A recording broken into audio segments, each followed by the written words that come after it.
So hello, welcome to the third video of our Soundjack tutorial. In the last video I explained the left side here, so the Soundjack parameter settings, and in that video I explained you how to deal with the user list on the right. You shouldn't care too much about this upper window, the lock window. Anyway, that shows you everything that's happening, so something or everything that is being tracked by the servers. So it tells you what you have done, what other users have done, and so forth, but this has no significance right now. What is important is the left side, so the Soundjack parameter settings, your engine, how it is configured, and the right side, the user list. Last time we configured our sound card with 64 samples sample buffer with 128 samples network buffer, one channel. We picked a audio quality of 96 kbit per second, so 96 kbit per second per audio channel. And okay, now the right side, the user list. What we have here are 1, 2, 3 solid and permanent entries. These entries you will always have. And you will have at least one more that is your own user. So whenever you log in, and right now actually I'm the only person being logged in, it means my own entry, so your own entry will always appear at the end of the user list. And in that case, since we have these 1, 2, 3 permanent entries, my own entry is the fourth one. Okay, the first one is the local host. Local host is the network loopback device. When you connect to local host, you basically connect to yourself on your own local network. There is nothing going out on the local area network to any other machine, neither of course on a wide area network to any other machine. It is a pure connection to your local loopback device, and that is ideal in terms of audio and network basic test functionality, because you can see in how far your sound card is able to send out the sound buffers in time, and your machine, including the network functionality, is able to capture, to receive these network buffers as the first initial test. That is very important. And in order to connect to localhost, you simply need to hit this button at the very end, this play button, and then it tells you again that this is your own local machine. Can cancel the request or connect, and of course we want to connect. And now we see we're connected, which is quite obvious because here now the level meter is always peaking, yeah. And since we put our loopback fader to 0, and you hear something when I hit it, you know that what you hear, the received sound, is the one from the local host. Whenever you see latency displayed, you know that a bidirectional audio connection had been established. That is the perfect indicator that there is a connection. Since we picked localhost, the the parameters being displayed here, you can adjust. In case you connect with somebody else, it is the other person that has to change parameters, which would be displayed here. But in any case, the left one is the sound quality that is sent to this user, or sent from this user. If I change it here to 768 kbit per second, for example, you see that this changing now. Yeah, since I send audio to myself, this has an impact. So this is changed. When I change the audio, the send channels to 2, you see this is changing to 2.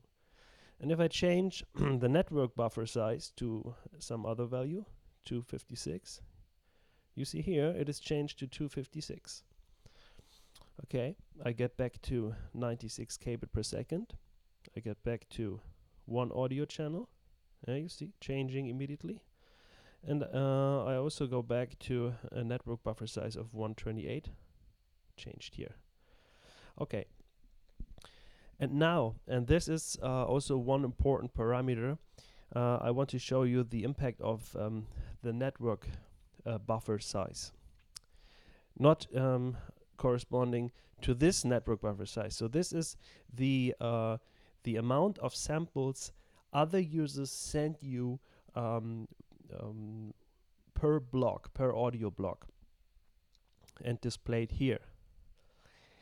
And with this parameter, you can adjust how many of these audio buffers you want to buffer before audio playback actually happens. If I reduce it to 1, it means that every incoming buffer is immediately played back, put to the playback engine of your sound card. And that, of course, corresponds to the lowest possible latency of, in this case, 2.5 milliseconds. By the way, this is the one-way latency being displayed here. This is not round-trip latency, okay? So this is one-way latency. And as I mentioned earlier, and this is the case for anything related to network audio, the lower the respective buffer size, the lower the latency, but on the other hand, the higher the probability for audio dropout. So there's a higher probability to get an unstable system. That means that it is up to you to find the perfect compromise between latency and audio quality. Since we connect to localhost here, this is not an issue because localhost will not correspond to packet loss or to audio jitter. These are the two main issues. So with localhost, you can adjust the lowest possible setting as we have now, corresponding to a very low latency. But, and now I want to show you that again. First of all, I reduce the level here. Oh yeah, by the way, this is like a mixer. Yeah? It's like an audio mixer. You can adjust the audio quality of the incoming stream with this fader here. And now imagine you see red light flickering here in that buffer. It means that network jitter or packet loss has an impact here. You can increase the buffer size, and you see here latency is increasing. I want to make this audible. Okay, increase it again. And what you hear is the received sound. So there is no gap between me hitting the microphone and the audible sound. But if I increase it to the theoretical maximum of 99 buffers being buffered now, you see increased latency to 64 milliseconds and audible. I think this is quite obvious, okay? But in any case, it's localhost, it's green. You can go to the minimum. But again, I want to show you the impact of the network buffer size being received. If the person abroad sends you 512, for example,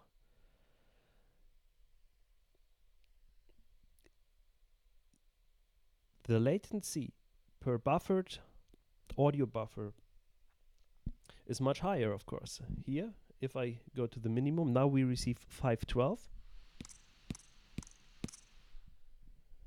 Well, it's still low, but it's not as low as it was before. We are at 10.5 milliseconds. And if I go to the maximum here, take some time, we have more than 1 second of latency.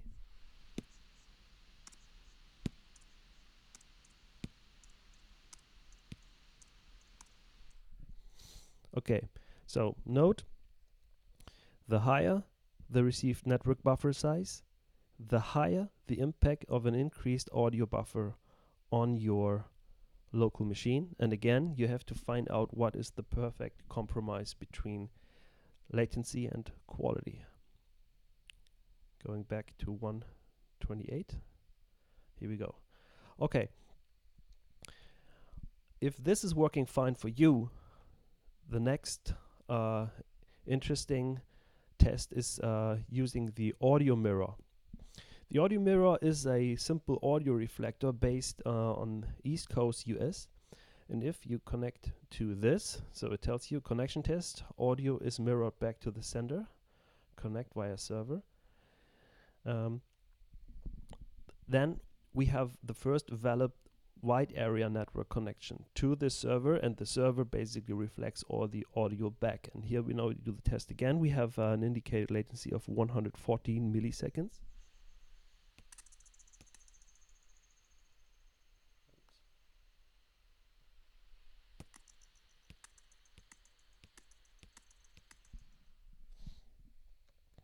Okay, and now I decrease the received audio buffer to 1, and what we see here, we have like flickering between red and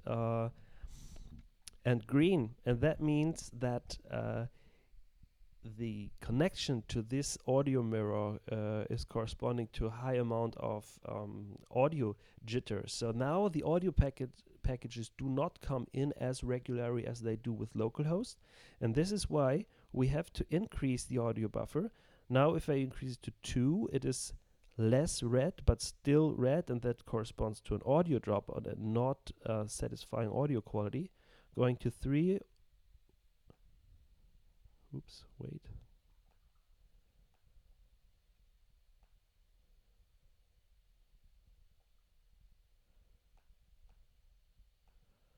This is a bug on OS 10 actually. If it's flickering, I'm not able to adjust the buffer size. So what I do right now is I disconnect, and now I increase it again. So now we are at 4. It's still not satisfying, and in that case what I can do is I increase the network buffer. So I increase it to 256, and you see here now we have again less red and more green, but of course a higher latency of 128. So this is automatically corresponding by increasing the audio buffer.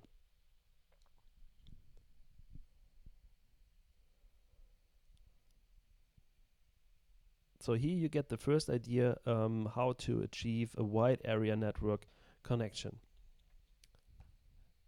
And by the way, if you hit this button again, the audio is disconnected, and you see it here again in the log window what had happened, including the respective IP addresses and so forth.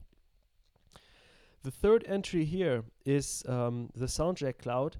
This is only for internal development usage.